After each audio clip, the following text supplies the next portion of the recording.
Social మీడియాలో సెలబ్రిటీలు మారడం, లక్షల్లో సంపాదించడం అంటే ఒక రేంజ్ సక్సెస్ అనుకుంటాం.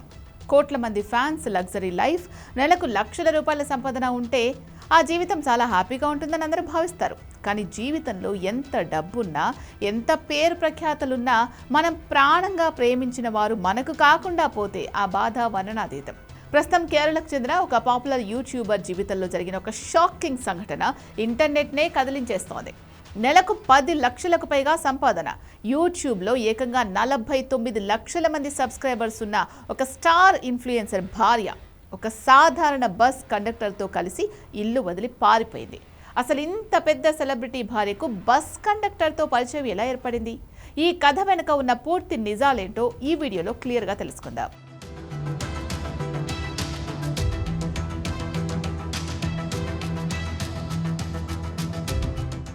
ముందుగా ఈ కథలో ఉన్న భర్త గురించి మాట్లాడుకుందాం. అతని పేరు అఖిల్. సోషల్ మీడియా ప్రపంచంలో ఆయనని అఖిల్ NRD అని పిలుస్తారు. అఖిల్ ఒకప్పుడు మర్చెంట్ నేవీలో చాలా మంచి పొజిషన్లో ఉన్న ఒక స్థిరమైన కెరియర్ను కలిగి ఉండేవాడు. కానీ సినిమా ఇండస్ట్రీ మరియు కంటెంట్ క్రియేషన్పై ఉన్న విపరీతమైన ప్యాషన్తో ఆ లగ్జరీ ఉద్యోగాన్ని కూడా వదిలేసుకుని యూట్యూబ్ రంగానికి వచ్చాడు. తన కష్టంతో, డిఫరెంట్ వీడియోలతో అతి తక్కువ కాలంలోనే కేరళలో టాప్ వ్లాగర్లలో ఒకడిగా ఎదిగాడు. ప్రస్తుతం అతని యూట్యూబ్ ఛానల్కు దాదాపు 4.9 మిలియన్ల అంటే 49 లక్షల మంది సబ్స్క్రైబర్స్, ఇన్స్టాలో 1.9 మిలియన్ల ఫాలోవర్స్ ఉన్నారు. కేవలం సోషల్ మీడియా ద్వారానే అఖిల్ నెలకు 10 లక్షలకు పైగా సంపాదిస్తూ రీసెంట్గా ఒక మలయాళ సినిమాలో కూడా యాక్ట్ చేసి తన కళని నిజం చేసుకున్నాడు. సోషల్ మీడియాలో మంచి సక్సెస్ ఉన్న సమయంలోనే అఖిల్కు ఆన్లైన్ ద్వారా మేఘ అనే అమ్మాయి పరిచయమైంది. వారి పరిచయం కాస్త ప్రేమగా మారింది. ఇరువైపులా ఉన్న పెద్దలను ఒప్పించి గతేడాది నవంబర్ 2024లో చాలా గ్రాండ్ గా వీరిద్దరు వివాహం చేసుకున్నారు. పెళ్లైన తర్వాత అఖిల్ తన భార్యను చాలా గౌరవంగా, ప్రాణంగా చూసుకునేవాడు. తన యూట్యూబ్ వీడియోలలో కూడా మేఘాను భాగస్వామిని చేశాడు. వీరిద్దరూ కలిసి చేసిన వ్లాగ్స్, హ్యాపీ కపుల్ వీడియోలకు సోషల్ మీడియాలో మిలియన్ల కొద్ది వ్యూస్ వచ్చేవి.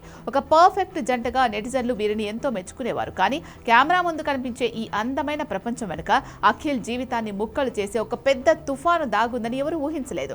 పెళ్లైన కొన్ని నెలల తర్వాత మేఘ ఉన్నత చదువుల కోసం ఒక ప్రత్యేకమైన కోర్సు చదువుతానని తన భర్త అఖిల్తో చెప్పింది. భార్య చదువుకు అడ్డు చెప్పకూడదని, ఆమె కెరియర్కు సపోర్ట్ చేయాలని భావించిన అఖిల్ వెంటనే భారీ ఫీజు కట్టి ఒక ప్రముఖ ఇన్స్టిట్యూట్లో జాయిన్ చేశాడు. అఖిల్ తన షూటింగ్స్, సినిమా పనుల్లో బిజీగా ఉండడం వల్ల మేఘ ప్రతిరోజు ఆ ఇన్స్టిట్యూట్కు వెళ్ళడానికి ఒక ప్రైవేట్ బస్సులో ప్రయాణించేది. ఈ క్రమంలోనే ఆ బస్సులో పనిచేసే ఒక లోకల్ బస్ కండక్టర్తో ఆమెకు రోజు పరిచయం ఏర్పడింది. భర్త ఇచ్చే లగ్జరీ లైఫ్, సమాజంలో ఉన్న గౌరవం, కోట్ల రూపాయల ఆస్తి ఇవేవీ ఆమెకు కనిపించలేదు. రోజు ప్రయాణంలో కలిసి ఆ కండక్టర్ మాటలకు మేఘ ఆకర్షితురాలైంది. వారి మధ్య చాటింగ్లు, ఫోన్ కాల్స్ పెరిగిపోయాయి. చివరకు భర్తను వదిలేసి అతనితో వెళ్లిపోవాలి అనే భయంకరమైన నిర్ణయానికి వచ్చేలా చేశాయి.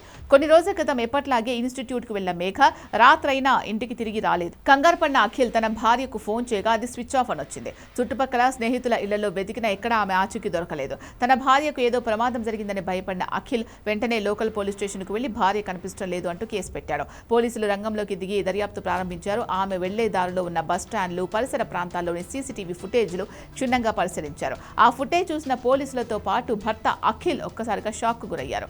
ఆ వీడియోలో మేఘ తన లగేజ్ బ్యాగులతో సహా వచ్చి ఆ బస్ కండక్టర్తో కలిసి బైక్పై హ్యాపీగా వెళ్లిపోతున్న దృశ్యాలు స్పష్టంగా కనిపించాయి. ఈ విషయం బయటకు రావడంతో సోషల్ మీడియాలో ఈ స్టోరీ పెను సంచలనంగా మారింది. అఖిల్ క్లోజ్ ఫ్రెండ్స్ కూడా ఈ ఘటనపై స్పందిస్తూ తీవ్ర దిగ్భ్రాంతి వ్యక్తం చేశారు. అయితే ఇంత పెద్ద మోసం జరిగిన యూట్యూబర్ అఖిల్ మాత్రం ఎవరిని నిందించకుండా ఎమోషనల్ గా ఉన్నట్లు తెలుస్తోంది. డబ్బు, పేరు, సమాజంలో హోదా, ప్రాణంగా చూసుకునే భర్త ఉన్నా కూడా కొంతమంది ఎందుకు ఇలాంటి నిర్ణయాలు తీసుకుంటారో అర్థం కాదు అంటూ నెటిజన్లు మేఘాపై తీవ్రంగా మండిపడుతున్నారు. సామాజిక మాధ్యమాల్లో కనిపించే ప్రతి హ్యాపీ కపుల్ వెనుక ఉన్న నిజ జీవితాలు ఎలా ఉంటాయో చెప్పడానికి ఈ ఘటనే ఒక నిదర్శనం. కోట్ల రూపాయల సంపాదన కంటే నమ్మకం, నిజాయితీ చాలా ముఖ్యమని ఈ కథ నిరూపిస్తోంది.